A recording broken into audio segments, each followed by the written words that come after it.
सबसे ज़रूरी चीज़ है, अगर हेल्थ में आना चाहते हैं तो एक मन में रहना चाहिए सेवा भाव का, है ना। किसी के प्रति यदि सेवा भाव नहीं है तो आप हेल्थ में नहीं काम कर पाएंगे, है ना।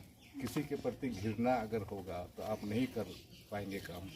कोई गरीब है उसको बंटवारा की जरिए, जो धनी आदमी है वो अच्छा आदमी है उसी से हम बात करेंगे। बहुत सारा समाज में हम लोग को मिलेंगे, है ना। लेकिन उसके बावजूद भी अब सेवा भाव अगर है तो आप लोग कर लीजिएगा, सक्सेसफुल रहिएगा निश्चित रूप से, है ना। पढ़ाई तो रहेगा ही ज़रूरी है, लेकिन सेवा भाव भी ज़रूरी है।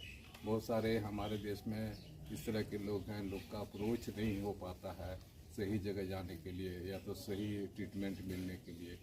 तो आप लोग यदि उसको, हो सकता है बहुत ही गरीब हो, नहीं ट्रीटमेंट करा पा रहे हो, कम से कम उसको रास्ता बताइए, है ना, रास्ता